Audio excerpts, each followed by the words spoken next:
पढ़ेंगे गायनोसियम के बारे में, जिसे पुष्प का मादा जननांग कहते हैं। तो गायनोसियम जो वर्ड है आप सबसे पहले देखेंगे, ये पुष्प का फीमेल पार्ट होता है, जिसे कहते हैं मादा जननांग। ये मादा जननांग है। ये जिस पौधे के बारे में हम पढ़ रहे हैं वो आवृतबीजी पौधा है, आवृतबीजी प्लांट के बारे में पढ़ रहे हैं। तो जो मादा जननांग होता है इसे ही हम कहते हैं गायनोसियम। क्या कहते हैं? गायनोसियम। मादा जननांग के इतने पार्ट हैं, लेकिन इन्हें 3 पार्ट में डिवाइड किया गया है। पहला वर्तिका, जो आपके इसमें फिगर में बना हुआ, दूसरा है वर्तिकाग्र, तीसरा आपका होता है अंडाशय, जिसे हम बोलते हैं ओवरी। वर्तिका, वर्तिकाग्र, अंडाशय। अंडाशय में ही आपका पाया जाता है बीजांड, और सबसे नीचे का जो पार्ट होता है ये होता है पुष्पासन। ये अंडाशय का पार्ट तो नहीं होता है, लेकिन अंडाशय इसी के ऊपर टिका रहता है। ये पुष्पासन इंग्लिश में बोलते हैं थैलेमस, बीजांड को बोलते हैं ओव्यूल, अंडाशय को बोलते हैं ओवरी, वर्तिका को बोलते हैं स्टाइल, वर्तिकाग्र को बोलते हैं स्टिग्मा। तो ये पार्ट आपको बताता है कि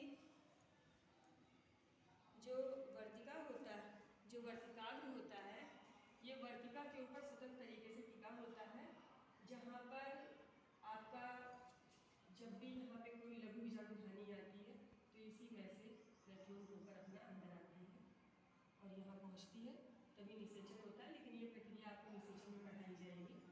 तो वर्तिकाग्र का कार्य होता है कीटों को अपनी तरफ आकर्षित करना। वर्तिकाग्र जिससे जुड़ा होता है वो पार्ट कहलाता है वर्तिका। ये डंठल के रूप में आपको दिखाई देगा, बहुत पतला होता है। जब माइक्रोस्कोप में देखेंगे तब आपको ये गैप नजर आएगा।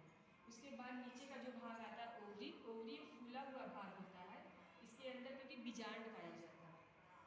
और ये जो आप देख रहे हैं ये इसमें एक लिक्विड भरा रहता है, जिससे ये जो बीजांड होता है ये लिक्विड मोशन में रहता है। जब भी कोई लघु बीजाणु ध्वनि आती है तो यहाँ तक पहुँचती है आराम से, और फिर इसके साथ निषेचन करती है, और यहाँ पर आपका निषेचन फर्टिलाइजेशन होकर फिर अंत क्रिया होती है। लेकिन चूँकि हम गायनोसियम पढ़ रहे हैं तो गायनोसियम में फिर ये जितने भी पार्ट जो टिके हुए हैं ये पुष्पासन पे टिके हुए हैं।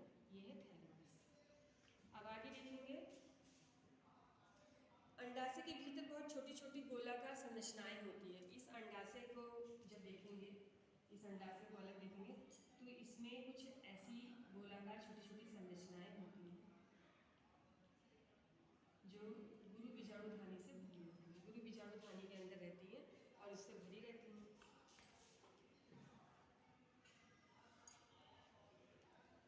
जायांग आपका 2 प्रकार का होता है, एक होता है एक अंडपी, दूसरा होता है बहुअंडपी। जब इसमें एक अंडक रहता है, मैंने अभी बताया ये भरा रहता है, अगर ये भरा हुआ है तो ये बहुअंडपी कहलाएगा। अगर मान लीजिए कुछ ऐसा है इसमें एक ही है तो ये एक अंडपी कहलाएगा। ये डिपेंड करता है प्लांट पर कि एक अंडपी है या बहुअंडपी है। तो जब आप फार्मूला लिखते हैं, इससे पहले फर्स्ट